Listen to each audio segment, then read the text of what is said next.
Një djalë zbathur hyn në një ndërtesë luksoze në Tiranë, duke thënë se ka një takim të caktuar. Të gjithë tallen me të dhe përpiqen ta përzën, derisa zbulojnë se ai po thotë të vërtetën. Dhe brenda pak minutash, djali bëhet pronari i kompanisë që u përpoq ta poshtëronte. Nëse kjo histori ju interesoi, mos harroni të abonoheni në kanalin ton dhe na tregoni nga cili qytet po na ndiqni, duke vazhduar. Mëngjesi i së hënës në Tiranë erdhi siç vinte gjithmonë, i rënd dhe i mbytur, me qiellin e hirt që ngatërohej me tymin e autobusëve dhe zhurmën e borive që formonin një simfoni kaotike së cilës askush nuk i kushtonte më vëmendje. Në bulevardin në dëshmorët e kombit, ndërtesat e pasqyruara reflektonin njëra tjetrën sikur po shihnin, gjykonin, krahasonin madhësitë dhe rëndësitë e tyre. Mes tyre ngrihej një ndërtesë veçanërisht imponuese, e gjitha e veshur me xham të kaltëruar dhe çelik të krejur, me emrin grupi Berisha Leka të gdhendur me shkronja të arta që shkëlqenin edhe kur dielli fshihej. Ishte një e hënë e zakonshme për ata që punonin aty brenda. Drejtuesit mbërrinin me nxitim me çantat e tyre prej lëkure, gratë me taka të larta kalonin në përholl me kafe në dorë, rojet e sigurisë kontrollonin kartat e identifikimit me një vështrim mekanik. Gjithçka funksiononte si një orë zvicerane, e saktë, e ftohtë, e largët. Kondicioneri mbante temperaturën perfekte, parfumi i importuar që dilte nga difuzorët automatik maskonte çdo erë njerëzore, dhe dyshemeja prej mermeri italian shkëlqente aq shumë sa dukej se nuk lejonte asgjë të zakonshme ta prekte. Pikërisht në këtë skenë ai u shfaq. Një djalë i dobët, i vogël, me rroba që më shumë ngjanin si lecka të varura në një trup të brishtë. Këmbët e zbathura, të pista nga dheu dhe asfalti, linin gjurmë të lehta në mermerin e lëmuar, ndërsa ai kalonte në përdyert rrotulluese prej xhami. Duhet të ishte rreth 7 vjeç, ndoshta 8, vështirë të thuaj. Flokët e zinj i kishte të shpupuritur, fytyra kishte njolla pluhuri dhe në sytë e tij ngjyrë kafe kishte diçka që nuk përputhej me pamjen e shkatëruar, një vendosmëri, një përcaktim, një shkëlqim që dukej se sfidonte çdo gjykim. Ai mbante një çantë shpine të vjetër, të grisur në disa vende, me një rrip të lidhur me një ny të improvizuar. Brenda saj, me siguri nuk kishte asgjë tjetër përveç disa rrobave edhe më të vjetra dhe ndoshta një copë buke të ruajtur nga nata e kaluar. Por ai ecte sikur mbante diçka shumë më të madhe se sa sendet personale. Ecte si dikush që kishte një qëllim. Koha dukej se ndaloi. Recepcionistja, Anila, një grua rreth të 45 vjeçare, me flokë të drejtë dhe të patëmet, thonë të bërë, makijazh perfekt, ngriti syt nga ekrani i kompjuterit dhe i zgurdulloi ata kur pa atë krijesë duke kaluar në përholl drejt banakut. Ajo e njihte mirë këtë lloj situate. Dinte të identifikonte nga prerja e rrobave, nga modeli i këpucëve, nga ora në kyçin e dorës se kush meritonte vëmendje dhe kush ishte thjesht një bezdi. Dhe ai djalë, pa dyshim, ishte një bezdi. Përreth, njerëz të tjerë filluan ta vinin re. Një drejtues me kostum gri të errët ndaloi në mes të rrugës dhe ktheu kokën. 2 sekretare që po bisedonin pranë ashensorëve ndërpren thashë themet dhe treguan me gisht në mënyrë diskrete. Një roje sigurie që ishte mbështetur në mur u drejtua, duke vënë dorën mbi radiomarrësen e lidhur në rrivë. Djali vazhdoi të ecte. Anila u ngrit, rregulloi bluzën e bardhë të hekurosur dhe u përkul mbi banakun e lartë prej granitit të zi, duke bllokuar simbolikisht kalimin e djalit. Buzëqeshja profesionale që ajo zakonisht përdorte me klientët e rëndësishëm u zëvendësua nga një shprehje neverie e maskuar keq. "Hej, vogëlush," tha ajo, me një ton që përpiqej të dukej i sjellshëm, por që mbante gjithë përbuzjen që ndjente. "Besoj se ke humbur rrugën, apo jo? Këtu nuk është vend për të lypur para, jo. Nëse do, ka një furrë buke atje në qoshe, ndonjëherë ata japin bukë të vjetër në fund të ditës." Djali ndaloi para banakut. Sytë e tij takuan të sajët. Nuk kishte frikë në atë vështrim. Nuk kishte turp. Vetëm një qetësi shqetësuese. "Kam një takim të caktuar," tha ai, me një zë të hollë por të prerë, çdo fjalë e shqiptuar me kujdes. Recepcionistja rah syte. Pastaj I rahu përsëri. Dhe më pas lëshoi një të qeshur të shkurtër, pothuajse një lemë. "Takim? Ti? Këtu?" Punonjës të tjerë që ishin afër filluan të afroheshin, kureshtar. Situata po bëhej interesante, një thyrje në monotoninë së hënës. Një djalë I ri me kravatë të kuqe, praktikant I ndonjë departamenti që askush nuk ja mbante mend emrin, nxori celularin nga xhepi dhe filloi të filmonte në mënyrë diskrete, duke imagjinuar se kjo do të bënte një histori të mirë për t'ua treguar grupit të miqve. Dëgjo, i dashur, vazhdoi Anila, tani pa u shqetësuar për të fshehur irritimin, unë nuk e di kush të ka dërguar këtu, por ti duhet të largohesh. Kjo është një kompani serioze, ne punojmë me njerëz të rëndësishëm, kemi takime me drejtues, me drejtor, me njerëz që lëvizin miliona çdo ditë. Nuk ka takime me fëmijë rruge, në rregull. Kështu që bëj një nder dhe largohu para se të më duhet të thëras rojet. Por unë duhet të ngjitem, këmbënguli djali. Është në katin e 23. Salla kryesore e mbledhjeve. Turma për rreth u shtua. Tani ishin rreth 15 persona që formonin një gjysmë rreth, të gjithë duke vëzhguar, disa duke qeshur me zë të ulët, të tjerë duke komentuar mes tyre. Roja i sigurisë më në fund u afrua, një burr i madh me shpatulla të gjera, krah të kryqëzuar, shprehje e dikujt që ishte tashmë i lodhur para se të fillonte dita. Cili është problemi këtu? Pyeti ai, duke parë Anilën dhe duke e injoruar plotësisht djalin. Ky çun këtu po thot se ka një takim të caktuar, u përgjigj ajo, duke rrotulluar sy. Mendoj se është i çmendur. Ose është ndonjë shaka e këtyre të internetit. Roja i sigurisë uli shikimin, më në fund duke njohur ekzistencën e fëmijës. Djali ja ktheu vështrimin, pa ulur kokën, pa u tërhequr. Dëgjo këtu, djalosh, tha roja i sigurisë, duke u përpjekur të tingëllonte i prerë, por jo kërcënues, ti nuk mund të qëndrosh këtu. Kjo është pronë private. Nëse nuk largohesh tani, do të më duhet të nxjerr jashtë. Dhe unë nuk dua ta bëj këtë, por e bëj nëse është e nevojshme, kuptove? Nuk do të largohem, u përgjigj djali. Kam ardhur për takimin. Ata po më presin. Kush po të pret? Pyeti Anila, duke kryqëzuar krahët. Thuaj, cili është emri i personit që ka caktuar takim me ty? Vëbas që as nuk di të përgjigjesh. Djali hapi çantën e shpinës. Nxori nga brenda një letër të zhubravitur, të palosur disa herë. E hapi me kujdes dhe e zgjati drejt recepcionistes. Ishte një dokument i shtypur në letër me logon e vet grupit Berisha Leka, me datë dhe orë, e hënë, ora 9 e mëngjesit, salla kryesore e mbledhjeve, kati 23. Anila e mori letrën sikur po merrte plera. E lexoi një herë. E lexoi përsëri. Rudhi ballin. Shikoi djalin. Shikoi letrën. Kjo është false, tha ajo, por zëri i doli më pak i bindur se më parë. Nuk është, u përgjigj djali. Roja i sigurisë u afrua më shumë, ia mori letrën nga duart dhe e ekzaminoi. Dukej e lishme. Letra ishte ajo zyrtare e kompanisë, në nënshkrimi në pjesën e poshtme dukej autentik. Por nuk kishte asnjë kuptim. Do t'i telefonoj sekretares së katit të 23, tha roja i sigurisë, duke nxjerrë celularin e korporatës nga xhepi. Do ta zgjidhim këtë tani. Ndërsa ai formonte numrin, djali qëndroi aty, i palvizur, me çantën e shpinës mbi supe. Përreth, punonisit filluan të vinin baste. Disa thoshin se ishte një reng, të tjerë mendonin se ishte ndonjë lloj veprimi marketingu, një kompani reklamash që krijonte një situatë të pazakontë për t'u bërë virale.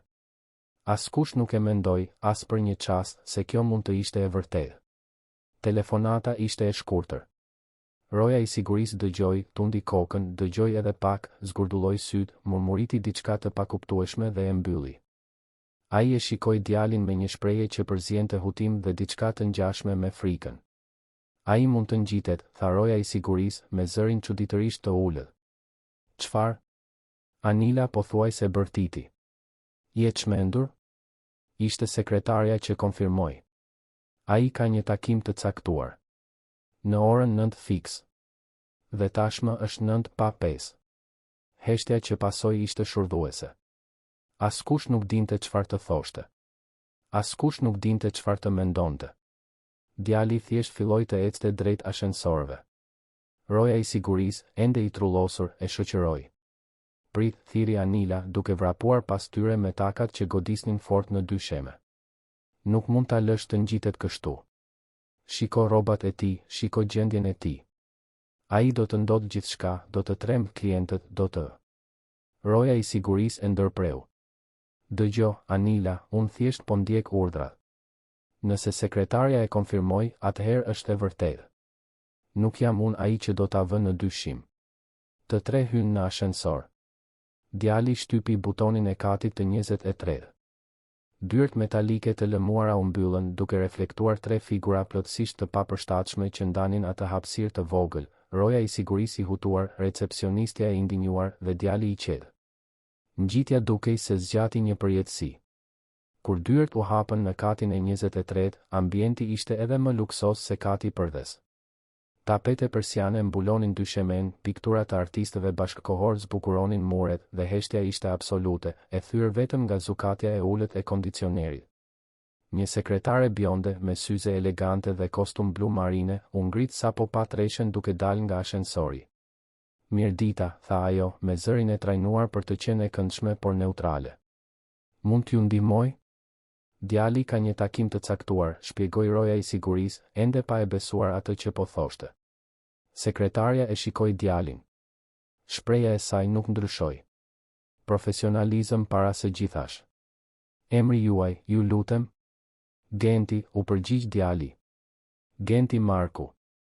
Ajo kontrolloi diçka në kompjuter. Shtypi. Kontrolloi përsëri. Pastaj, për habin e të gjithëve, buzëqeshi dhe tundi kokën. Ah, po. Zotëria është në listë. Takimi fillon pas saktësisht 2 minutash. Ju lutem, më ndiqni. Roja i sigurisë dhe recepcionistja mbetën të ngrirë. Sekretarja e shoqëroi Gentin përmes një korridori të gjerë, me dyer druri fisnik në çdo anë, derisa arritën në një derë të 2 fish në fund. Ajo trokiti lehtë, e hapi dhe bëri një gjest që ai të hynte. Genti mori frym thellë. Rregulloi çantën e shpinës mbi supe. Dhe hyri. Salla e mbledhjeve ishte e pamas. Një tavolinë prej druri jakaranda zinte qendrën, aq e gjatë sa dukej se nuk kishte fund. Rreth saj, të ulur në karrige lëkure italiane, ishin rreth 12 burra dhe 3 gra, të gjithë të veshur me kostume të patëmeta, bishuteri diskrete por të shtrenjta, ora që kushtonin më shumë se makina. Ishin drejtuesit e grupit Berisha Lejka, drejtorët, aksionerët, njerëzit që merrnin vendime që ndikonin në mira vende pune dhe lëviznin shifra astronomike. Biseda vdiq menjëherë kur Genti hyri. Të gjithë syt u kthyen nga ai. Ajri në sallë dukej se u bë më i rëndë. Askush nuk lëvizi. Askush nuk foli. Vetëm shikuan duke u përpjekur të përpunonin atë që po shihnin. Në fund të sallës, pranë dritares që ofronte një pamje panoramike të Tiranës, një grua u ngrit. Ajo ishte e re, duhet të ishte rreth të 25 vjeçare, me flokë gështenjë të lidhur në një topuz të thjeshtë, rroba diskrete. Ishte Elira, asistente administrative, dikush aq i padukshëm në atë sallë sa një mobilje. Askush nuk i kërkonte kur mendimin, askush nuk ia mbante mend emrin, ajo ishte aty vetëm për të mbajtur shënime, për të shërbyer kafe, për të sjellë dokumente. Por kur pa Gentin të ndalur në derë, me ata sy të vendosur dhe atë trup të brisht, diçka brenda saj lëvizi. Ishte kujtimi i fëmijërisë së saj, i vështirësive që kishte kaluar, i urisë që kishte njohur, i poshtërimeve që kishte pësuar. Ishte njerëzillëku që ende nuk ishte shtypur plotësisht nga vitet e punës në atë mjedis të ftohtë. Ajo eci drejt tavolinës anësore ku kishte një kan me ujë dhe gota kristali. Mbushi një gotë. Kaloi në përsallë nën vështrimin e pabesueshëm të gjithëve. Dhe ja ofroi ujin Gentit. Këtu, tha ajo me zë të ulët, me një buzëqeshje të sinqertë. Duhet të kesh etje. Genti e pranoi gotën. Piu ngadalë. Ja ktheu gotën bosh. Faleminderit. Në atë moment salla shpërtheu. Çfarë farse është kjo? Bërtiti një nga drejtuesit, një burr rreth të 60-tave, me flokë të thinjur të krejur në mënyrë të patëmet, mustaqe të holla. Besnik Kurti, drejtor i përgjithshëm i kompanisë. Kush e autorizoi këtë? Kush e la këtë çun të hyjë këtu? Kjo është një mbledhje këshilli, jo një cirk. Një tjetër drejtues, më i ri por po aq arrogant, goditi me dorë tavolinën. Dikush të thëras rojet. Nxirreni këtë djalë nga këtu para se të vjedh diçka. Qeshën. Disa qeshën. Disa nga të qeshurat ishin nervoze, të tjera ishin vërtet mizore. Elira u kthye në këndin e saj duke ndjer peshën e vështrimeve dënuese.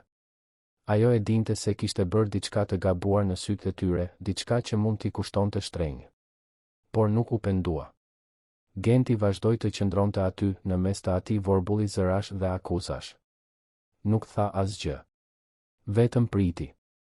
Dera u hap përsëri. Dy burra hynë. Veshur me kostume të errëta, mbanin çanta të trasha lëkure dhe kishin atë qëndrim të pagabueshëm të atyre që merren me ligjin. Ishin avokat. Dhe nuk ishin avokat të zakonshëm. Ishin nga zyra Deda partnerët më e njohura dhe më e shtrenjta në vend, e specializuar në çështje korporative, trashëgimi, pasuri të mëdha. Mirëdita të gjithëve, tha më i moshuari prej tyre, një burr rreth të 50-tave, me syze me skele të artë, zë të trash dhe të qetë. Emri im është avokat Pjetër Deda. Dhe ky është ortaku im, avokat Sokol Basha. Kërkojmë ndjes për ndërprerjen, por jemi këtu për të drejtuar një mbledhje të jashtëzakonshme të Këshillit. Çfarë mbledhje të jashtëzakonshme? Besnik Kurti u ngrit i kuq nga zemërimi. Unë jam drejtori i përgjithshëm dhe nuk jam informuar për asgjë. Kjo është një absurditet. Ju nuk mundeni thjeshtë. Zoti Kurti, e ndërpreu avokat Pjetër, me butësi por me vendosmëri, ju do të informoheni për gjithçka tani. Ashtu si të gjithë të pranishmi. Ju lutem, u luni. Me ngurim, të gjithë u kthyen në karriget e tyre. Klima në sallë ishte tension total. Avokatët ecën drejt kryet të tavolinës dhe, për shokun e të gjithëve, ndaluan pranë Gentit. Avokat Sokoli i vuri dorën në shpatull djalit në një gjest mbrojtjeje dhe respekti. Jemi këtu, filloi avokat Pjetër duke hapur çantën dhe duke nxjerrë dokumente për të formalizuar transferimin e aksioneve të grupit Berisha Leka, sipas përcaktimeve në testamentin e të ndjerit biznesmen Artan Berisha Leka, i cili ndërroi jetë 3 javë më parë si pasojë e komplikacioneve kardiake. Heshtja në sallë ishte absolute. Askush nuk merrte frymë. Zoti Artan Berisha, vazhdoi avokati, ka lënë në testamentin e regjistruar në noteri, me të gjitha formalitetet ligjore, të gjithë aksionet e tij në grupin Berisha Leka, që korespondojnë me 51% të kontrollit aksionar të kompanisë, për Genti Markun, i pranishëm këtu. Ishte sikur të kishte shpërthyer një bombë. Kjo është gënjeshtër, bërtiti dikush. Ai nuk mund ta bëjë këtë, bërtiti një tjetër. Një fëmijë nuk mund të jetë pronari një kompanie. Kjo është një mashtrim. Do t'ju padisim. Avokat Pjetër ngriti dorën duke kërkuar heshtje. E kuptoj shokun e të gjithëve. Por testamenti është i ligjshëm, është regjistruar, ka dëshmitar dhe është në përputhje me legjislacionin në fuqi. I mituri Genti Marku do t'i ushtrojë të drejtat e tij përmes një këshilli kujdestarie derisa të mbush 18 vjeç, por pronësia e aksioneve është e tij, pa diskutim. Besnik Kurti ishte i zbedh. Por pse? Pse Zoti Artan do ta bënte këtë? Ai nuk kishte familje? Nuk kishte njeri? Pse do t'ja linte gjithçka një çuni rrugë? Avokati mori frym thellë. Kjo, zotërin dhe zonja, është një histori që meriton të tregohet. Avokat Pjetër Deda rregulloi syzet dhe shikoi secilin nga fytyrat rreth tavolinës. Kishte mosbesim, zemërim, hutim, por edhe një kureshtje morbide. Të gjithë donin të kuptonin se si ishte e mundur kjo. Si një nga njerëzit më të pasur të vendit, një biznesmen i respektuar, një vizionar i biznesit, kishte lënë perandorinë e tij në duart e një fëmije të varfër. Rreth 2 muaj më parë, filloi avokati, Zoti Artan Berisha Leka doli vetëm nga apartamenti i tij luksos në blok për një nga shëtitjet e tij të natës. Ai e bënte këtë herë pas here, pa roje sigurie, pa lajmëruar askën. I pëlqente të ecte nëpër qytet, të vëzhgonte njerëzit, të mendonte. Atë natë të veçantë, ai vendosi të shkonte në një zonë më të largët, pranë zonës së ish stacionit të trenit në qendër. Nuk e dim saktësisht pse zgjodhi atë zonë. Ndoshta po kërkonte diçka, ndoshta thjesht donte të shihte një realitet të ndryshëm nga flluska e tij e luksit. Heshtja në sallë ishte totale. Edhe më skeptikët po dëgjonin me vëmendje. Rreth orës 10 të mbrëmjes, Zoti Artan filloi të ndjente dhimbje të forta në gjoks. Ishte një fillim infarkti. Ai u lëkun, u mbështet në një mur, u përpoq të merrte celularin nga xhepi, por duart i dridheshin shumë. Ra i ulur në trotuar, i vetëm, në errësirë, i rrethuar nga një turm indiferente. 10 njerëz kaluan pranë tij. Disa u shmangën, të tjerë as nuk e shikuan, shumë duhet të kenë menduar se ishte thjesht një tjetër i pastre. Askush nuk ndaloi. Askush nuk e ndihmoi. Avokat Sokoli vazhdoi rrëfimin. Përveç Genti Markut.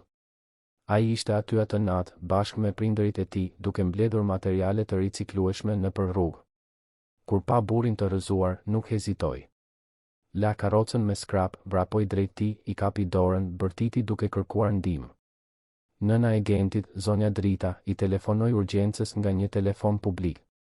Dhe Genti qëndroi aty duke i mbajtur dorën zotit Artan, duke i thënë se gjithçka do të shkonte mirë, se ndihma po vinte. Ai nuk e dinte kush ishte ai burr. Nuk e dinte se po shpëtonte një miliarder. Për të, ishte thjesht një qenie njerëzore që kishte nevojë për ndihmë. Disa nga drejtuesit filluan të lëviznin të parehatshëm në karriget e tyre. Të tjerë mbanin shprehje të mbyllura, duke refuzuar të prekeshin emocionalisht. Ambulanca mbërriti, vazhdoi avokat Pjetër, dhe zoti Artan u dërgua në spitalin amerikan, ku ju nënshtrua një operacioni urgjent dhe qëndroi i shtruar për 5 ditë. Gjatë gjithë kësaj periudhe, ai nuk pushonte së pyeturi për atë djalë. Donte të dinte kush ishte, ku jetonte, si ta gjente.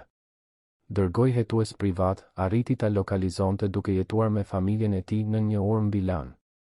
Dhe shkoi ta vizitonte personalisht. Genti, i cili deri atëherë kishte qëndruar në heshtje, ngriti kokën. Syt i shkëlqenin, por jo nga lotët. Ishte kujtimi i gjallë i diçkaje të çmuar. Ai solli ushqim, tha Genti, me zërin e hollë por të prerë. Një mal me ushqim. Pjata të ngrohta, lëngje, bukë, fruta. Mamaja ime qau kur i pa. Babai im nuk e besoi. Dhe ai ul në tokë, në mes nesh, dhe bisedoi. Na pyeti emrat, historinë ton, nga vinim. Na trajtoi si njerëz. Jo si plehra. Zëri i djalit bëri jehon në përsall si një akuzë e heshtur. Elira, në këndin e saj, fshiu një lok që këmbëngulte të rrifte. Askush nuk qeshte më tani. Askush nuk dyshonte më. Avokat Pjetër rifilloi. Pas asaj vizite, zoti Artan vazhdoi të takojë me Gentin dhe familjen e tij. 3 herë në javë, ai shkonte atje. U çonte ushqime, ilaçe, rroba. Bisedonte për orë të tëra. Zbuloi se Genti, edhe pse nuk kishte shkuar kurrë në shkollë, dinte të lexonte. Kishte mësuar vetë, duke gjetur libra në plehra, duke pyetur të panjohur se çfarë donte të thoshte çdo shkronjë. Zbuloi se djali kishte një memori mbresëlënëse, një inteligjencë të mbret, një mirësi që bota ende nuk kishte arritur ta shtypte. Dhe ishte atëherë, vazhdoi avokat Sokoli, që zoti Artan mori një vendim. Ai nuk kishte fëmijë. Nuk u martua kurrë. Ja kushtoi gjithë jetën biznesit, duke ndërtuar një perandori, por nuk kishte kujt t'ia linte. Të afërm të largët shfaqeshin vetëm kur donin para. Miq të rrem e rrethonin për interes. Ai ishte i lodhur nga ajo botë aparencash. Dhe gjeti te Genti diçka që e kishte humbur prej kohësh, njerëzillëk të vërtetë. Ai ndryshoi testamentin, tha avokat Pjetër, duke nxjerrë një dokument nga çanta dhe duke e vendosur mbi tavolinë. La të gjithë aksionet e tij, apartamentin e tij, llogaritë bankare, investimet e tij, gjithçka për Genti Markun, me kushtin që familja e djalit të kujdesej dhe që ai të merrte arsimin të plot derisa të mund të merrte përsipër bizneset realisht.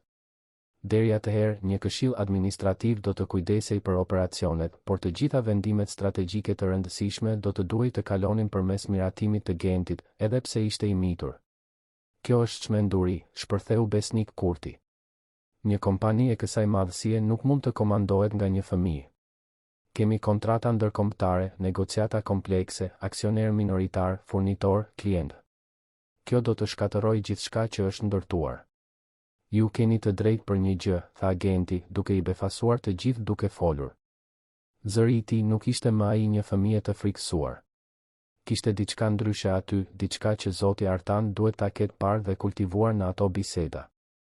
Unë nuk di të administroj një kompani. Nuk di të mbyll marrëveshje. Nuk di të bëj tabela. Por di një gjë që ju nuk e dini. Çfarë? Besniku pothuajse e pështyu fjalën. Unë di t'i trajtoj njerëzit si njerëz. Ndikimi i asaj fraze ishte i thellë. Shumë nga të pranishmit shmangën shikimin. Të tjerë shtrënguan buzët. Ai fëmijë sapo u kishte dhënë një leksion morali drejtuesve me dekada përvojë. Para se të ndëronte jetë, vazhdoi avokat Pjetër, zoti Artan la udhëzime specifike. Ai kërkoi që Genti të vinte këtu sot, saktësisht siç është. pa rroba të reja, pa përgatitje, pa paralajmërim. Donte që të gjithë ju ta shinit fillimisht siç është, një djalë i varfër, pa status, pa fuqi të dukshme. Donte të dinte se si do të reagonin. Donte të testonte nëse në këtë kompani kishte njerëz apo vetëm makina për të bërë para. Salla ra në heshtje vdekjeprurse. Ishte e pamundur të mos ndjehej pesha e akuzës. Secili aty e dinte saktësisht se si kishte reaguar kur e kishte parë Gentin. Secili mbante tani turpin e mizorisë së vet dhe bazuar në këtë vlerësim, përfundoi avokat Sokoli, zoti Genti, me miratimin e Këshillit Kujdestar dhe të zyrës juridike që përfaqëson interesat e tij, do të marrë vendimet e tij të para administrative. E para prej tyre është kjo: pushohen nga puna me efekt të menjëhershëm dhe pa të drejtë dëmshpërblimi kontraktual për shkak të justifikuar, punonësit e mëposhtëm. Ai hapi një dosje tjetër dhe filloi të lexonte emra. Besnik Kurti, drejtori i përgjithshëm, për sjellje diskriminuese dhe mungesë etike profesionale. Anila Hoxha, recepcioniste, për të njëjtën arsye. Roberto Figueiredo, emër i përshtatur, Altin Frashëri, menaxher operacionesh, për sjellje të papërshtatshme. Dhe 7 emra të tjerë u lexuan, njëri pas tjetrit, secili prej tyre i njerëzve që kishin tallur, qeshur, poshtëruar Gentin në orët e fundit. U instalua kaosi. Britma, protesta, kërcënime me procese gjyqësore. Besnik Kurti u ngrit në këmbë, i kuq, venat e qafës të dala. Kjo nuk do të mbetet me kaq. Unë kam 20 vjet në këtë kompani. E kam ndërtuar këtë kompani bashkë me Artan Berishën. Ju nuk mund të më poshtëroni në këtë mënyrë. Ju e ndërtuat kompaninë, tha Genti, por harruat të ndërtoni karakterin. Zoti Artan ma tregoi. Më tregoi se si i trajtonit punonësit më të thjeshtë. Si u bërtisnit ekipit të pastrimit. Si i poshtëronit sekretarët. Si respektonit vetëm ata që kishin para ose pushtet. Ai i dinte të gjitha. Dhe priti momentin e duhur për ta ndryshuar këtë. Fjalët dilnin nga Genti me një pjekuri të frikshme për moshën e tij. Ato nuk ishin vetëm fjalë fëmije. Ishin mësimet e Artan Berishës, bisedat që kishin pasur, mësimet e jetës që një njeri i urtë ia kaloi një djali të gatshëm për të mësuar. Të gjithë të pushuarit u shoqëruan jashtë sallës nga rojet e sigurisë që ishin thirrur. Besnik Kurti doli duke bërtitur se do t'i padiste të gjithë. Anila doli duke qarë, jo nga trishtimi, por nga zemërimi. Kur salla më në fund u zbraz nga ata që u dëbuan, mbetën vetëm 8 drejtues, 3 antar të Këshillit, Elira dhe, natyrisht, Genti. Avokat Pjetër ju drejtua atyre që mbetën. Ju qëndruat sepse nuk morët pjesë në poshtërim. Disa sepse nuk ishit të pranishëm në atë moment, të tjerë sepse thjesht qëndruat në heshtje. Heshtja juaj nuk ishte heroike, por të paktën nuk ishte mizore. Do të keni mundësinë të provoni se e meritoni të jeni këtu. Dhe pastaj avokati shikoi Elirën, e cila ishte mbledhur kruspull në këndin e saj, ende duke përpunuar gjithçka që kishte ndodhur. Ndërsa ju, zonja Elira Dervishi, do të merrni një trajtim të ndryshëm. Zemra e saj filloi të rrite fort. Dervishi. A e kishin zbuluar? A e kishte vënë re dikush? Ju, vazhdoi avokat Pjetër, ishit personi i vetëm në këtë kompani që e trajtoi Gentin si qenie njerëzore. E vetmja që ofroi një gjest mirësie, edhe pse e dinit se mund të qortoheshit. Për këtë arsye, duke ndjekur udhëzimet e lëna nga zoti Artan në rast se do të ndodhte pikërisht kjo, ju promovoheni në drejtoresh e burimeve njerëzore, me pagë në përputhje me postin dhe autonomi për të ristrukturuar të gjithë politikën e trajtimit të punonjësve të kësaj kompanie. Elira nuk mundi të përmbahej. Shpërtheu në lot. Nuk ishin lot gëzimi të thjeshtë. Ishin lot lehtësimi, çlirimi të viteve duke duruar poshtërime, duke qenë e padukshme, duke punuar 2 fish pa u njohur, duke mbajtur nënën e sëmur me një pagë që mezi paguante faturat. Dhe tani, në një çast, gjithçka kishte ndryshuar. Faleminderit, arriti të murmuriste mes lotëve. Shumë faleminderit. Mos më falëndero mua, tha Genti, duke ecur drejt saj. Falëndero veten. Që nuk e humbe njerëzillëkun në këtë vend. Ditët në vijim ishin një vorbull. Lajmi u përhap në për kompani si zjarri në kashtë të thatë. Korridore të tëra flisnin për djalin që trashëgoi një perandori. Disa punonjës ishin plot shpresë, duke menduar se më në fund do të kishte drejtësi në atë mjedis toksik. Të tjerë ishin të tmerruar me frikën se do të ishin të radhës që do të binin. Dhe kishte nga ata që planifikonin në heshtje, duke menduar se si mund të manipulonin një fëmijë për interesat e tyre. Genti nuk u kthye menjëherë në kompani. Avokat Pjetër shpjegoi se ai kishte nevojë për kohë për t'u përshtatur me realitetin e ri. Por e vërteta ishte se Artan Berisha kishte lënë një plan të detajuar. Genti do të studionte, do të mësonte, do të rritej. Do të kishte mësuesit më të mirë privat, do të kuptonte biznesin, financat, menaxhimin e njerëzve. Por kur nuk do ta humbiste thelbin. Kur nuk do të harronte se nga vinte.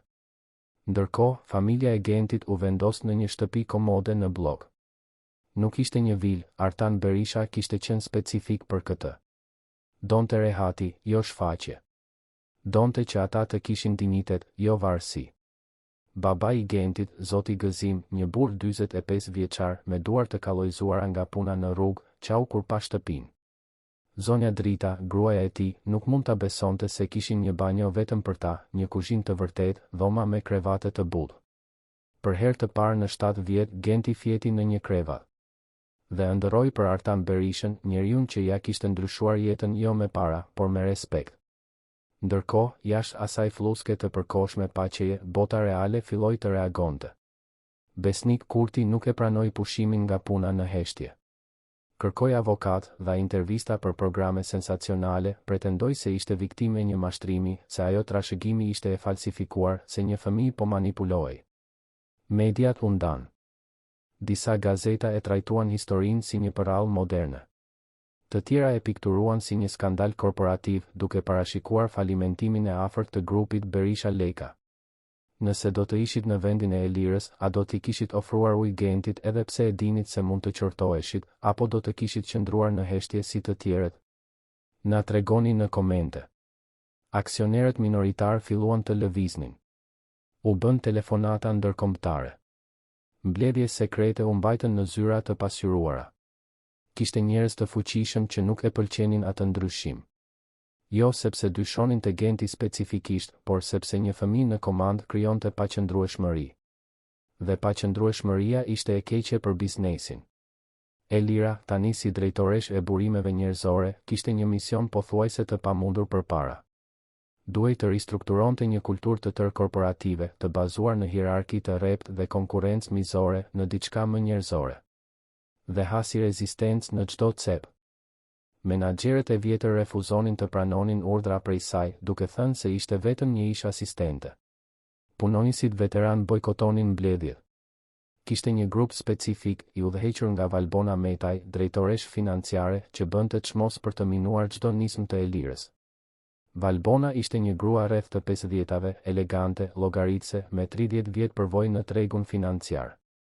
Kishte qenë krahu i djathtë i Artan Berishës dhe e konsideronte veten trashëgimtaren e vërtet natyrore të kompanisë. Ardhja e Gentit kishte qenë një fyrje personale. Dhe Elira, në vizionin e saj, ishte vetëm një ndërhyrëse që kishte pasur fat. Në një mbledhje drejtorie, 2 javë pas përmbysjes, Valbona e bëri të qartë pozicionin e saj. Kjo politikë e vlerësimit njerëzor është e bukur në letër, por nuk paguan faturat, tha ajo, me zë të ftohtë dhe të kontrolluar. Kemi afate për të respektuar, objektiva për të arritur, investitor për të kënaqur. Nuk mund të humbasim kohë me sentimentalizëm korporativ. Nuk është sentimentalizëm, kundërshtoi Elira, duke u përpjekur të ruante qetësinë. Është trajtim dinjitos. Punonjësit e respektuar punojnë më mirë, prodhojnë më shumë, qëndrojnë më gjatë në kompani. Qarkullimi këtu ishte 60% në vit. Kjo kushton shtrenjtë. Dhe çfarë propozoni? Valbona buzëqeshi me sarkazëm. Që t'i përqafojmë punonjësit çdo ditë? Që të bëjmë rreth bisedash? Propozoj që të ndalojmë së trajtuari njerëzit si numra. Që të dëgjojmë nevojat e tyre, vështirësitë e tyre, idetë e tyre. Që të krijojmë një mjedis ku talenti vlerësohet pavarësisht nga mbiemri apo pamja. Fjalim i bukur. Por kjo nuk funksionon në botën reale. Funksionoi për zotin Artan kur ai e shpëtoi kompaninë nga pothuajse falimentimi në vitet 90 pikërisht duke i trajtuar mirë punonjësit dhe duke krijuar besnikëri. Heshtja që pasoi ishte e ngarkuar. Elira kishte goditur në shenjë. Të gjithë aty e dinin historinë. Artan Berisha kishte trashëguar një kompani në prag të kolapsit, me borxhe, me punonjës të demotivuar. Dhe ishte pikërisht politika e vlerësimit njerëzor që e ktheu situatën. Vetëm se, me kalimin e kohës, me rritjen, me ardhjen e drejtuesve si Besnik Kurti, ai thelb ishte humbur. Dhe tani Genti po përpiqej ta shpëtonte. Valbona nuk kundërshtoi më. Por vështrimi që i hodhi Elirës ishte luftë e pastër. Ndërsa tensionet e brendshme zjenin, Genti përgatitej. Ai studionte në mëngjes, pasdite, në mbrëmje. Matematik, shqip, anglisht, histori, gjeografi. Por edhe ekonomi, administrim, negocim, leadership. Kishte mësime private me profesor të nivelit më të lartë, por kur nuk e humbi për ulsin.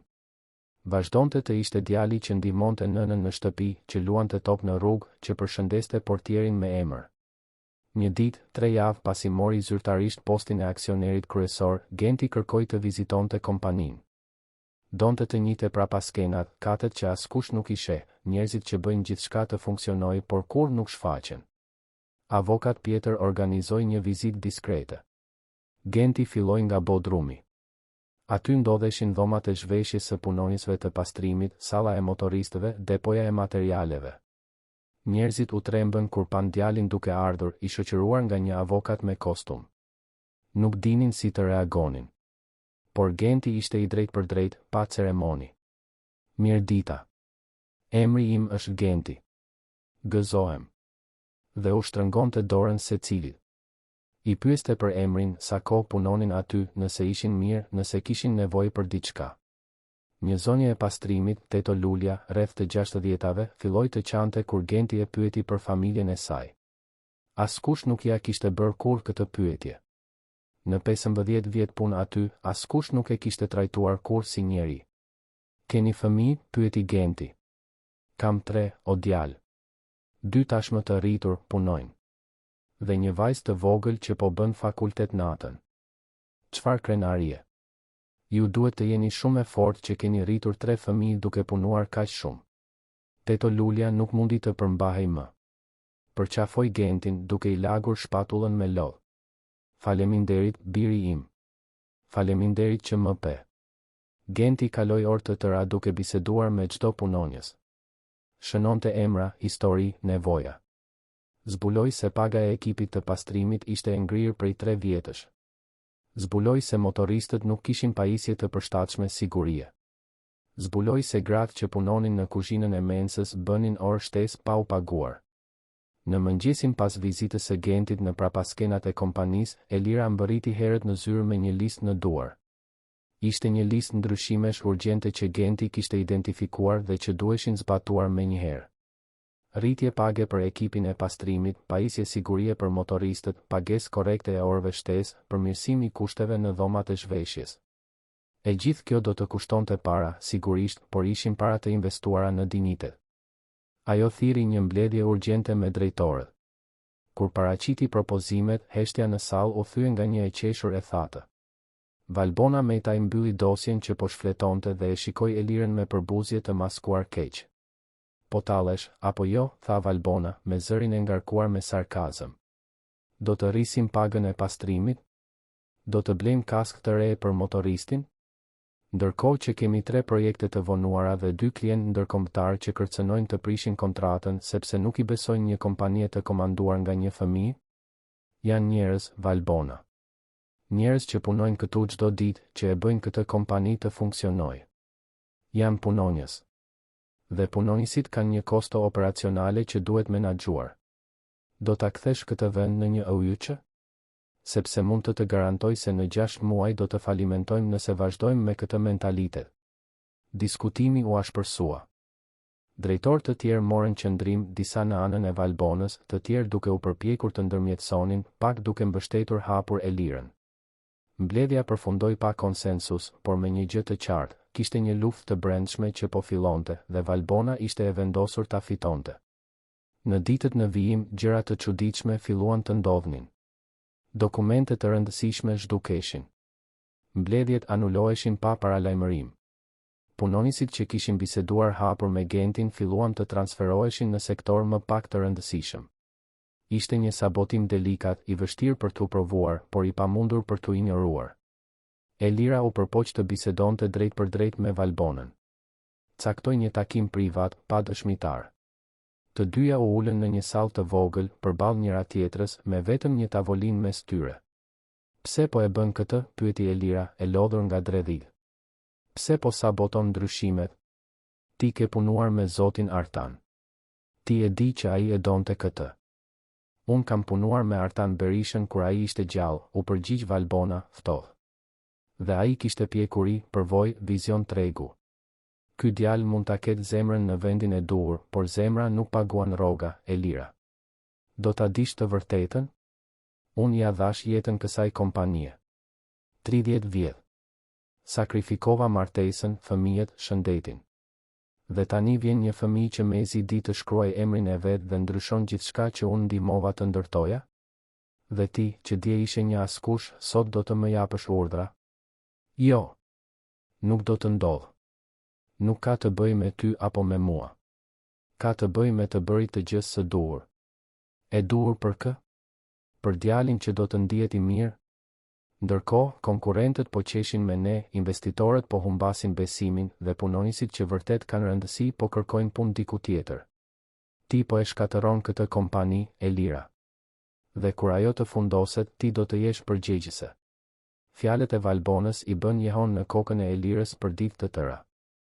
Dhe e vërteta ishte se një pjesë e saj kishte frikë. Frikë se mos ishte gabim. Frikë se mos ishte naive.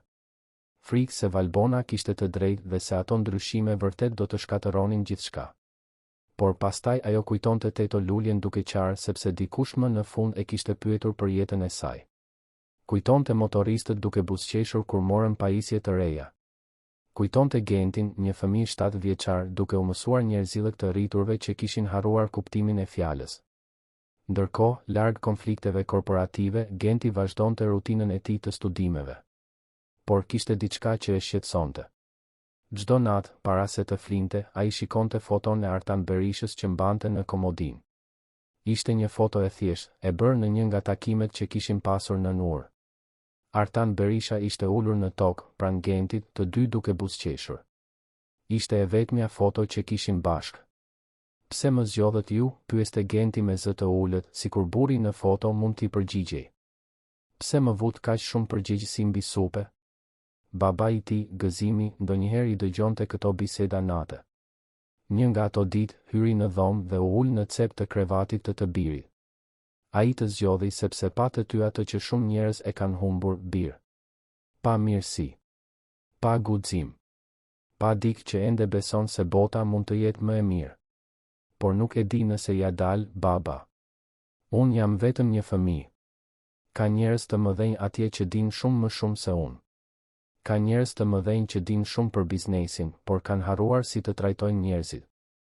Dhe në fund të fundit, kompania përbëhet nga njerëz. Pjesën tjetër do ta mësosh me kohën. Por pjesën e rëndësishme, atë që bën diferencën e vërtet, atë ti tashmë e di. Genti përqafoi të atin, duke ndjerë sigurinë e atyre krahëve të fortë që kishin punuar aq shumë për t'i dhënë atij dhe familjes një minimum dinjiteti. Dhe kuptoi se Artan Berisha u kishte dhënë atyre jo vetëm pasuri materiale, por shansin për të provuar se njerëzillku vlen më shumë se çdo pasuri. Kthim në kompani, situata po arrinte një pikë kritike. Valbona kishte arritur të binte një pjesë të këshillit administrativ se ndryshimet po dëmtonin biznesin. Caktuan një mbledhje të jashtëzakonshme, duke thirrur të gjithë aksionerët, përfshirë Gentin. Ishte një kurth dhe Elira e dinte këtë. Ata do të sulmojnë, e paralajmëroi Elira Gentin një ditë para mbledhjes. Do të tregojnë numra, grafik, do të thonë se kompania po humbet para për shkak të vendimeve të tua. Do të përpiqen të bëjnë të dukesh i papjekur, i paaftë. Dhe ti mendon se ata kanë të drejtë? Pyeti Genti, me atë qetësi çarmatose që kishte. Mendoj se numrat mund të manipulohen për të thënë çdo gjë. Por jo, nuk mendoj se kanë të drejtë. Kompania nuk po humbet para. Fitimi i 3 mujorit të fundit ishte vetëm 3% më i ulët se i mëparshmi, dhe kjo ishte për shkak të një krize ndërkombëtare që preku të gjithë sektorin. Nuk ka të bëj fare me ndryshimet që bëre ti, atëherë do të shkojmë në mbledhje dhe do të tregojmë të vërtetën. Ditën e mbledhjes, salla ishte plot. Përveç drejtorëve të zakonshëm, kishte aksioner minoritar, përfaqësues të investitorëve të huaj, avokat, konsulent. Genti mbërriti I shoqëruar nga avokat Pjetër dhe Elira. Ai vishte rroba të thjeshta por të përshtatshme, një palë pantallona serioze dhe një këmishë të bardhë. Ende ishte dukshëm një fëmijë, por kishte diçka ndryshe në mënyrën se si ecte tani. Besim. Jo arrogancë, por një siguri të qetë të dikujt që e di se çfarë po bën. Valbona filloi prezantimin. Përdori grafik të komplikuar, terma teknik, numra që ngriheshin e uleshin në kthesa me ngjyra. Pikturoi një skenar apokaliptik, punonjës të demotivuar nga menaxherët e rinj, klient të pasigurt me ndryshimin e komandës, investitor që tërhiqnin kapitalin, konkurrent që përfitonin nga brishtësia. E gjithë kjo, përfundoi ajo, duke treguar me gisht Gentin, është rezultat I drejt për drejt I vendimeve emocionale të marra pa marrë parasysh realitetet e tregut. Me gjithë respektin për trashëgimin e Zotit Artan, është e qartë se një fëmijë nuk ka aftësinë të menaxhojë një korporat të kësaj madhësie. Propozoi që këshilli të marrë kontrollin ekzekutiv derisa aksioneri kryesor të arrijë moshën madhore dhe të mund të edukohet siç duhet në praktikat e biznesit.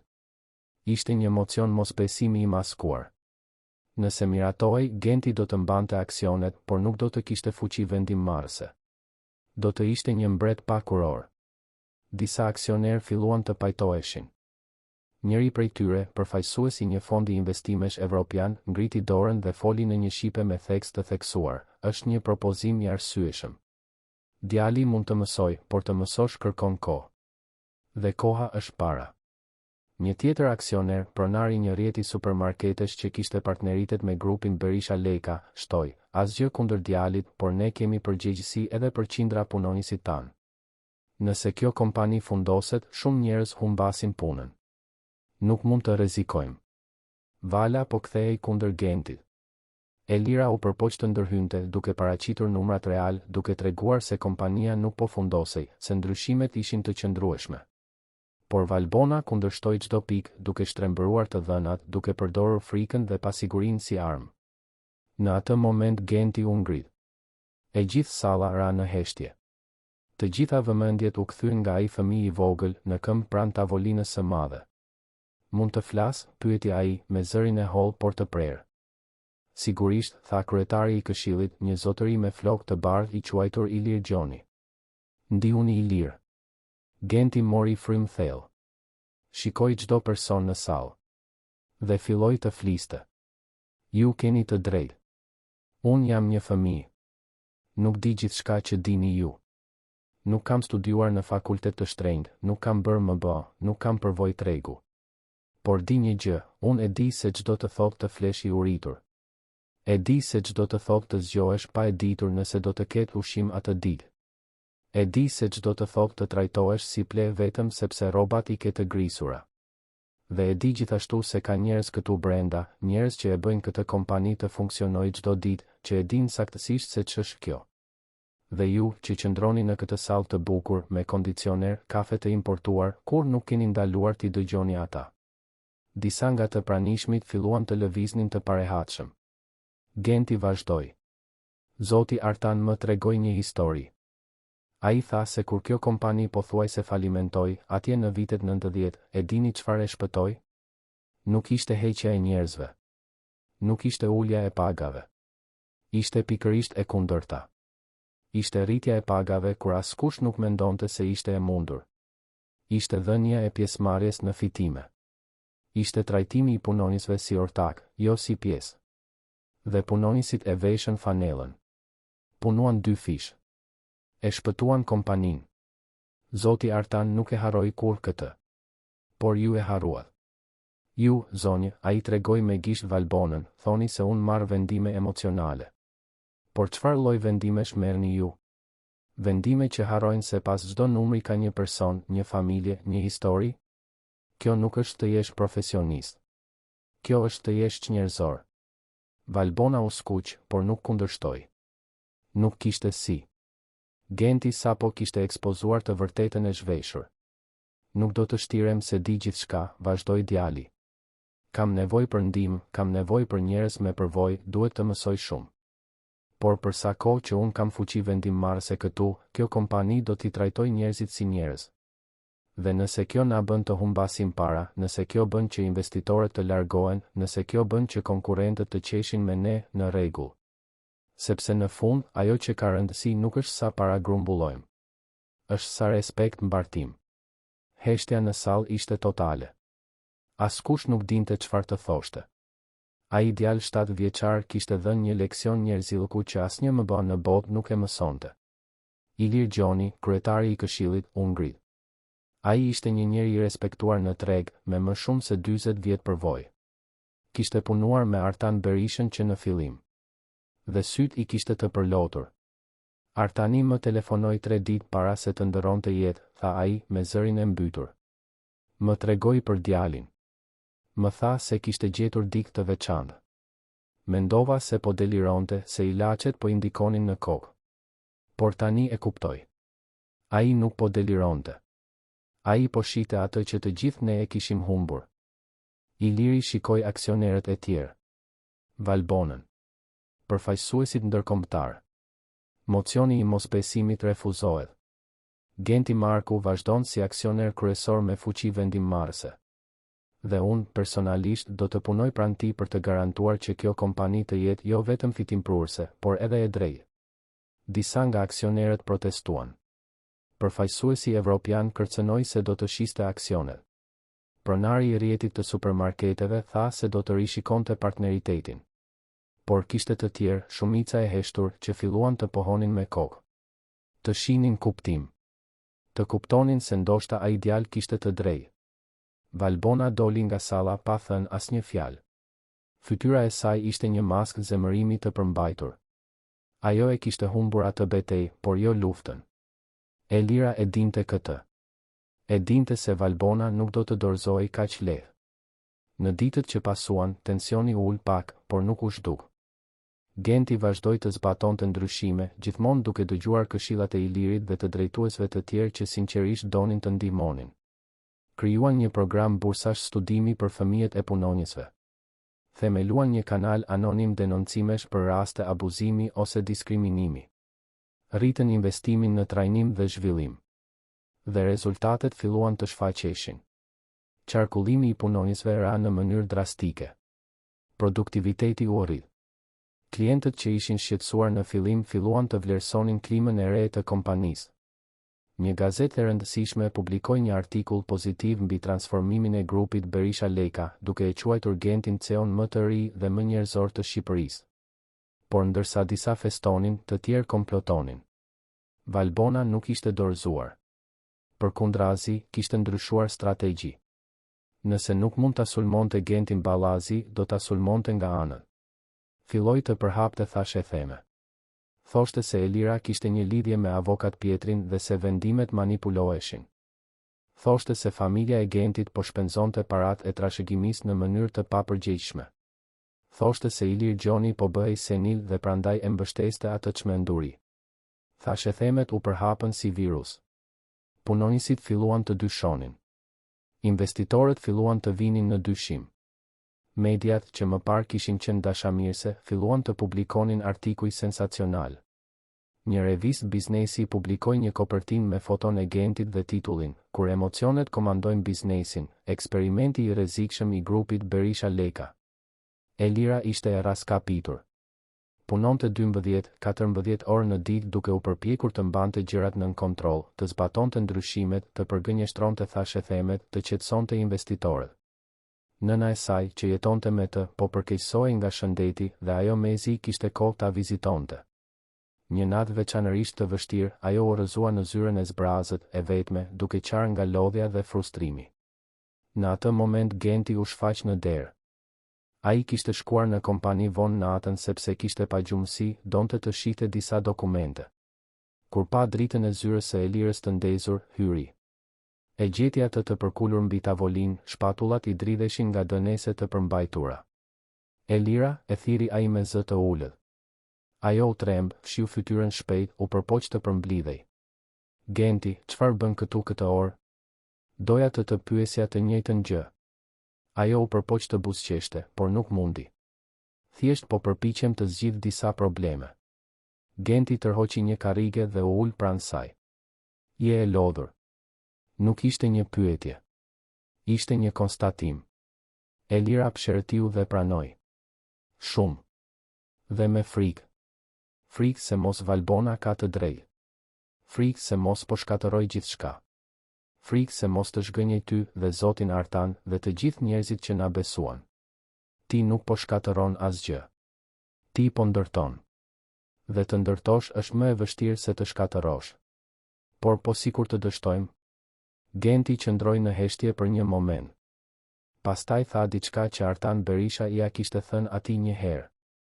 Nëse dështojmë duke u përpjekur të bëjmë gjën e duhur, të paktën kemi dështuar me dinjitet. Është më mirë se të kesh sukses duke bërë gjën e gabuar. Fjalët ishin të thjeshta, por mbartnin një urtësi të thellë. Elira ndjeu diçka të lehtësohej brenda gjoksit. Nuk ishte një zgjidhje magjike, nuk i bënte problemet të zhdukeshin. Por i jepte forcë për të vazhduar. Faleminderit, tha ajo, sinqerisht. Faleminderit që më kujtove pse po e bëjmë këtë. Genti buzëqeshi. Do t'ja dalim. Dhe e di pse? Sepse nuk jemi vetëm. Kemi Teto Luljen që bën tifo për ne. Kemi Ilirin që na mbështet. Kemi punonjës që kanë rifilluar të besojnë se puna mund të jetë dinjitoze. Dhe kemi Zotin Artan, atje ku është, që na ruan. Elira e shikoi atë djalë që kishte më shumë urtësi se shumë të rritur. Dhe e dinte se ai kishte të drejtë. Ata nuk ishin vetëm. Dhe për sa kohë që kishin njëri tjetrin, për sa kohë që mbanin njerëzillkun si busull, kishte shpresë. Por jo gjithçka ishte shpresë. Larg andej, në një apartament luksos në një zonë tjetër të Tiranës, Valbona Metaj bënte një telefonat ndërkombëtare. Nga ana tjetër e linjës, një zë i trash dhe llogaritës përgjigjej në anglisht me theks arab, pra, je e sigurt se testamenti është i lishëm, pyeti zëri. Fatkeqësisht, po. Avokatët e Artanit ishin shumë të kujdesshëm. Dhe nëse nuk mund ta kontestojmë ligjërisht, do ta kontestojmë në një mënyrë tjetër. Si? Kam kontakte në këshillat e disa prej klientëve tanë më të mëdhenj. Mund të bëj presion që ata të anulojnë kontratat. Pa flak së parash, djali do të detyrohet të shes aksione për të mbijetuar. Dhe kur ai të shes, unë do të blej. Jo të gjitha me njëherë, por pak nga pak. Derisa të kem kontrollin. Dhe çfarë fitoj unë nga kjo? Vendin tënd të punës. Por tani si përfaqësuesja ime, jo si vartëse e një fëmije. Valbona e mbylli telefonin me një buzëqeshje të kënaqur. Plani ishte në lëvizje. Në javët e ardhshme, klientët e mëdhenj të grupit Berisha Leka do të fillonin të anulonin kontratat, njëri pas tjetrit, si domino që bien. Dhe kur presioni financiar të bëhej i paqëndrueshëm, Genti do të detyrohej të shiste një pjesë të aksioneve. Ishte vetëm çështje kohe. Por ndërsa ajo komplotonte, diçka që ajo nuk e priste po ndodhte. Diçka që asnjë grafik, asnjë plan strategjik, asnjë konspiracion nuk mund ta parashikonte, njerëzit po bashkoheshin. Teto Lulja, zonja e pastrimit që Genti kishte njohur në Bodrum, filloi të bisedonte me punonjës të tjerë. U tregoi si ishte trajtuar, si për herë të parë në 15 vjet dikush e kishte pyetur për jetën e saj. Historia u përhap. Arriti te motoristët, te kuzhinierët, te rojet e sigurisë, te teknikët e IT-s, te sekretarët. Punonjësit që kur nuk kishin folur me njëri tjetrin filluan të bisedonin. Dhe zbuluan se kishin diçka të përbashkët, të gjithë kishin qenë të padukshëm derisa erdhi Genti. Një lëvizje e heshtur filloi të rritej. Nuk ishte e organizuar, nuk kishte lider zyrtar, ishte thjesht një ndjenje e përbashkët besnikërie. Kur një gazet publikoi një artikull duke sulmuar Gentin, duke thënë se ai manipulohej dhe se kompania ishte në krizë, ishin vetë punonjësit që u përgjigjen. Krijuan grupe në rrjetet sociale, ndan historitë e tyre, treguan foto të para dhe pas kushteve të punës. Lëvizja fitoi forcë. Hashtag-e filluan të shfaqeshin. Genti heroi. Njerëzillkun biznes. Respekti është fitim. Mediat që më parë sulmonin, tani e gjetën veten të detyruar të dëgjonin anën tjetër të historisë. Programet televizive ftuan punonjës për intervista. Teto Lulja u shfaq në një program mëngjesi, duke qartë teksa tregonte si ishte trajtuar më parë dhe si po trajtohej tani. Një motorist tregoi pajisjet e reja të sigurisë dhe tha se për herë të parë ndjente se jeta e tij kishte rëndësi për kompaninë. Një nga kuzhinierët e mensës tregoi se arriti të bënte trajtim dentar sepse plani shëndetësor ishte përmirësuar. Historitë ishin reale, ishin emocionuese, ishin të pakundërshtueshme. Dhe filluan të ndryshonin narrativën. Ndërkohë, klienti i parë i rëndësishëm anuloi kontratën. Ishte një rrjet shpërndarjeje që punonte me grupin Berisha Leka prej 10 vjetësh. Arsyeja zyrtare ishte ristrukturimi i brendshëm, por të gjithë e dinin të vërtetën, presion i jashtëm. Valbona festoi në mënyrë diskrete. Ishte dominosi i parë që binte. Elira hyri në zyrën e Gentit plotësisht e dëshpëruar. Ai po studionte kur ajo trokiti në derë, pa frym, duke mbajtur dokumente. Genti, distribuidora Ajug, emri i përshtatur, shpërndarja Ajug, anuloi kontratën. Është një humbje prej 15 milionësh në vit. Dhe kam marrë informacione se klientë të tjerë po vijnë në presion gjithashtu. Dikush po e orkestron këtë. Kush? Nuk kam prova, por e di. Është Valbona. Ajo ka kontakte ndërkombëtare, një njerëz të fuqishëm. Ajo do ta shkatërrojë kompaninë nëse nuk e ndalojmë. Genti qëndroi në heshtje duke përpunuar informacionin. Pastaj pyeti diçka të papritur. Po punonjësit? Si janë ata? Elira rahu syt, e hutuar nga pyetja. Punonjësit? Ata janë mirë. Në fakt, janë më mirë se kurrë. Pse? Sepse nëse punonjësit janë mirë, ne kemi një shans. Kompania nuk është vetëm kontrata, Elira. Është njerëz. Dhe njerëzit besnik nuk të braktisin në stuhi. Por 15 milionë. Do të na mungojnë. Por ne mbjetojmë. Dhe e di çfarë bëjmë?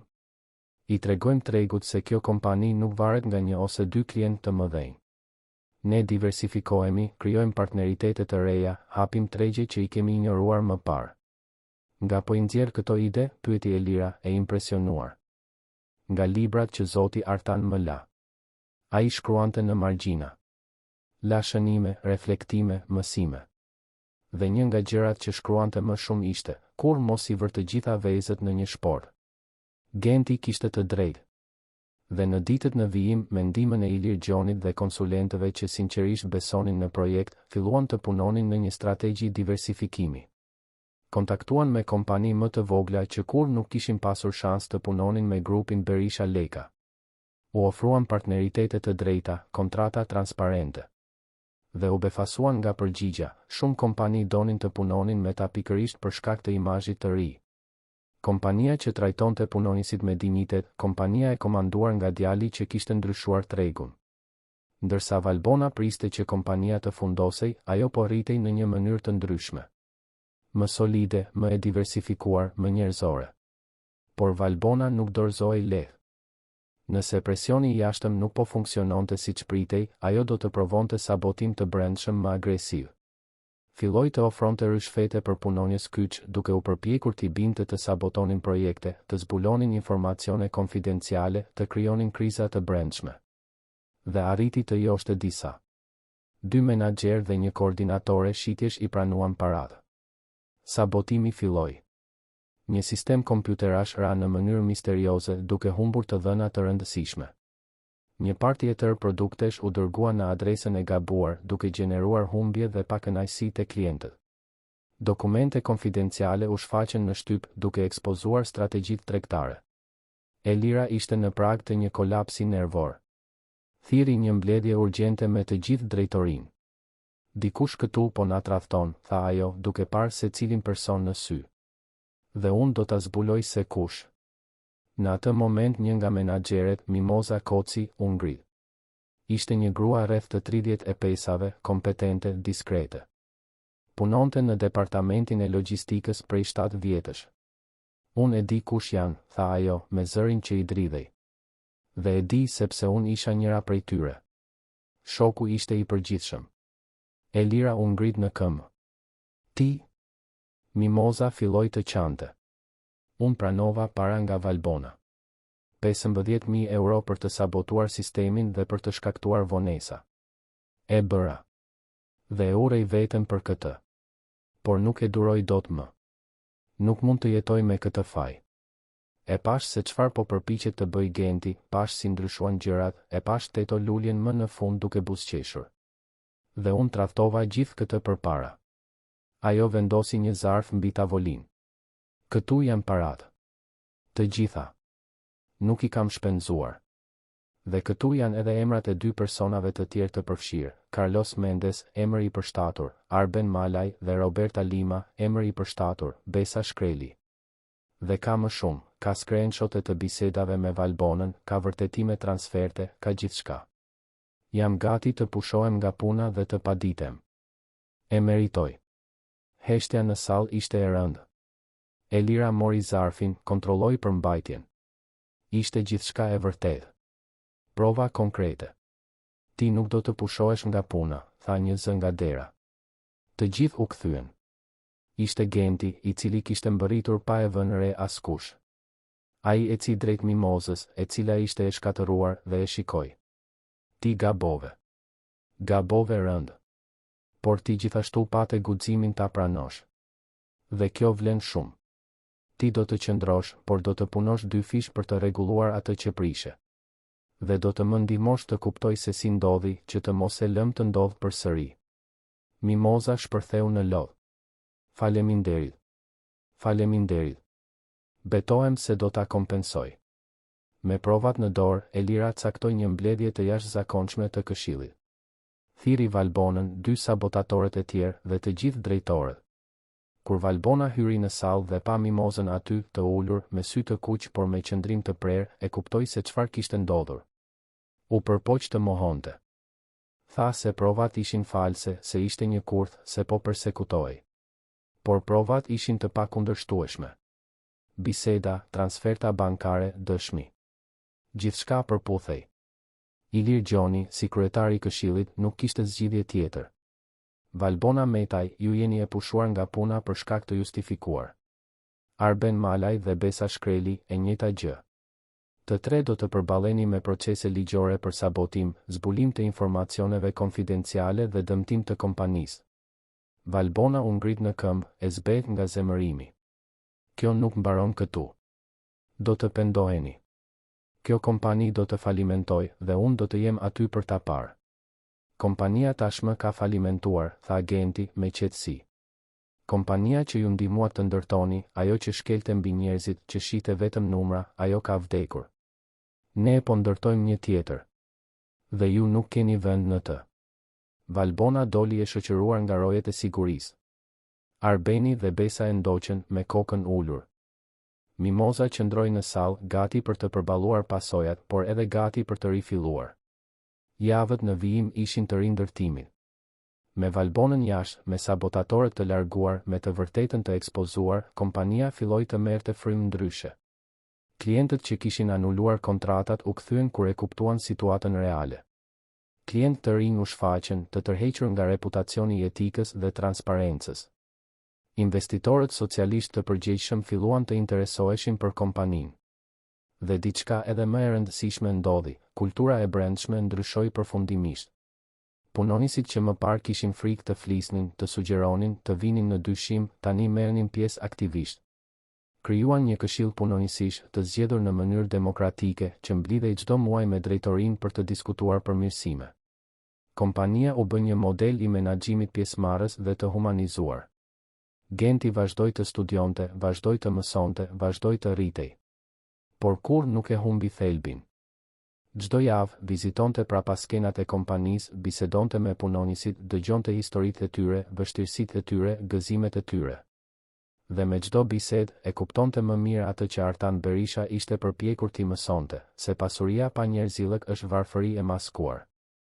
Një të shtunë në mëngjes, 6 muaj pas gjithë përmbysjes, Genti ishte në kopshtin e shtëpisë në blok kur baba I tij ju afrua. Bir, ka diçka që unë dhe nëna jote duam të të themi. Toni serios e shqetësoi Gentin. Ka ndodhur gjë? Zonja Drita u afrua gjithashtu, duke mbajtur një zarf të verdhë. Genti, ne e dim se ti e bërë pronar I një kompanie të madhe, se ke përgjegjësi, se ke ndryshuar jetën e shumë njerëzve. Por ne gjithashtu e dim se ti vazhdon të jesh biri ynë. Dhe një djalë. Një djalë që meriton të ketë fëmijëri. Gëzimi vazhdoi. Ne nuk duam që ti ta humbasësh fëmijërinë tënde për shkak të kompanisë, për shkak të parave, për shkak të asgjëje. Kështu që ne kemi vendosur diçka. Një herë në javë, ti do të kesh ditën e fëmijës. Pa studime për kompaninë, pa mbledhje, pa përgjegjësi. Vetëm ti, duke qenë djalë. Duke luajtur top, duke lëshuar balon, duke parë filma vizatimor. Jeta na ka marrë kaq shumë gjëra, nuk do të na marrë edhe fëmijërinë tënde. Genti përqafoi prindërit i emocionuar. Ndonjëherë, mes kaq shumë përgjegjësish, ai vërtet harronte se ishte vetëm një fëmijë. Dhe të kishte prindër që ja kujtonin këtë ishte një dhuratë po aq e madhe sa çdo trashëgimi. Koha kaloi. Një vit i plot që kur Genti kishte hyrë në atë ndërtesë për herë të parë. Kompania ishte transformuar plotësisht. Xhiroja ishte rritur me 22%, jo pavarësisht ndryshimeve të humanizuara, por për shkak të tyre. Qarkullimi i punonjësve ishte pothuajse zero, produktiviteti ishte në rritje, kënaqësia e klientëve po thyente rekorde. Çmimet filluan të vinin, kompania më e mirë për të punuar, menaxhimi etik i vitit, inovacioni në burimet njerëzore. Por çmimi që Genti vlerësonte më shumë nuk kishte trofe. Ishte të shihte Teto Luljen duke punuar me dinjitet, Mimozën duke u shpenguar përmes punës së ndershme, Elirën duke lulëzuar si lidere, punonjësit duke buzëqeshur sinqerisht nëpër korridore. Caktuan një festë të madhe për 1 vjetorin. E gjithë ndërtesa do të përfshihej, të gjithë punonjësit të ftuar. Nuk do të ishte një festë korporative e ftohtë, por një bashkim i vërtet, ku hierarkitë do të harroheshin për një ditë. Në mbrëmjen e eventit, auditori kryesor ishte plot. Dekori i thjesht por i bukur, ushqimi mirë, muzikë live. Drejtorët bisedonin me personelin e pastrimit. Menaxherët kërcenin me motoristët. Ishte një përzierje e bukur njerëzish që kishin mësuar se, në fund, të gjithë ishin thjesht qenie njerëzore që përpiqeshin të jetonin me dinjitet. Genti u thirr në skenë për një fjalim.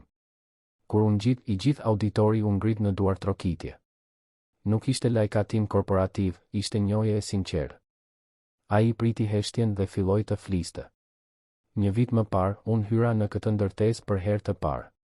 Dhe ju të gjithë më patë si një çun rruge, i pisët, i lehtëkosur, pa vlerë. Dhe ju kishit të drejtë. Unë isha saktësisht kjo.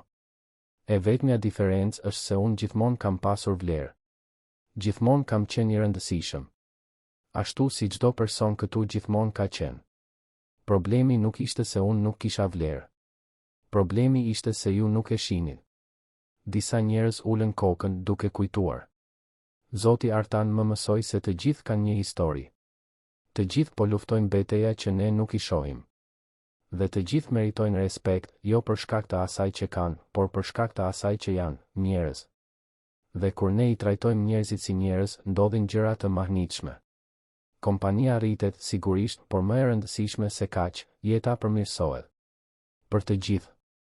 Ai shikoi Teto Luljen, e cila po qante në rreshtin e parë. Shikoi Elirën, e cila buzëqeshte me krenari. Shikoi Ilir Gjonin, i cili kishte qenë një aleat thelbësor. Shikoi Mimozën, e cila kishte gjetur shpengim. Shikoi qindra fytyra, se cila me historinë e saj, luftën e saj, dinjitetin e saj. Unë nuk jam heroi i kësaj historie. Ju jeni. Se cili që u zgjua çdo ditë dhe vendosi ta trajtoj tjetrin me respekt. Se cili që mbështeti ndryshimet edhe me frikë. Se cili që besoi se mund të jesh i suksesshëm pa shkelur mbi të tjerët. Faleminderit. Faleminderit që më mësuat se njerëzillku nuk është dobësi. Është forca më e madhe që ekziston. Ovacionet ishin shurdhuese. Njerëzit qanin, përqafoheshin, festonin jo vetëm suksesin e kompanisë, por transformimin e një mjedisi të tërë. Kur festa mbaroi dhe të gjithë u larguan, Genti mbeti vetëm në auditorin e zbrazët, duke parë nga dritarja qytetin e Tiranës të ndriçuar. Ndjeu një prani pranë tij. Ishte Elira. Ja dole, tha ajo. E ndryshove këtë kompani të tërë. Ja dolëm. Ti, unë, Iliri, të gjithë që besuan. Mendon se Zoti Artan do të ishte krenar? Genti buzëqeshi. Mendoj se ai e dinte se do të shkonte mirë. Prandaj më besoi. Jo sepse isha i veçantë, por sepse pa që unë ende besoja. Dhe kur ne besojmë, ne arrijmë t'i bëjmë edhe të tjerët të besojnë. Të dy qëndruan aty në heshtje, duke vëzhguar qytetin. Duke menduar për gjithçka që kishte ndodhur, për të gjitha betejat e fituara, për të gjitha transformimet. Dhe duke kuptuar se ky ishte vetëm fillimi. Se çdo ditë, çdo vendim, çdo gjest respekti, ata po ndërtonin diçka më të madhe se një kompani. Po ndërtonin një shembull. Një farë që tregonte se është e mundur të kesh sukses pa humbur njerëzillëkun. Genti shikoi edhe një herë qytetin. Aty poshtë, në ndonjë orë, në ndonjë mbikalim, kishte familje të tjera siç kishte qenë e tia. Fëmijë të tjerë që flinin në të ftohtë. Ëndra të tjera që shtypeshin nga indiferenca. Dhe ai bëri një premtim të heshtur, nuk do të ndalonte. Nuk do të rehatohej. Do ta përdorte atë kompani, atë fuqi, atë ndikim për të krijuar mundësi reale. Për të treguar se të gjithë meritojnë një shans. Për të provuar se dinjiteti nuk është privilegj, është e drejtë. Dhe atë natë, në një qytet që kur nuk fle, në një vend që ende mëson të vlerësoj njerëzit, një farë e mbjell nga një miliarder i vetmuar dhe e ujitur nga një djalë guximtar filloi të jepte fruta që do të ushqenin shumë breza. Sepse në fund, pasuria e vërtet nuk matet me para. Matet me jetë të prekura, me buzëqeshje të fituara, me dinjitet të rivendosur. Dhe këtë pasuri, Genti e kishte me bollë. Të dashur dëgjues, shpresojmë që historia e Gentit dhe e të gjithë atyre që besuan në transformimin e grupit Berisha Lekat ju ketë prekur zemrën. Nëse jeni emocionuar me këtë udhëtim dinjiteti, respekti dhe njerëzillëku, klikoni butonin e pëlqimit, abohuni në kanal për të mos humbur asnjë histori dhe na tregoni në komente se cili moment ju preku më shumë. Çdo ditë, ne sjellim rrëfime intensive si kjo, që zbulojnë anën më të thellë të shpirtit njerëzor dhe na kujtojnë se mirësia, guximi dhe dëmshuria mund ta ndryshojnë botën. Ju presim në episodin e ardhshëm me një tjetër histori që do të luajë me emocionet tuaja dhe do t'ju bëjë të reflektoni mbi atë që vërtet ka rëndësi në jetë.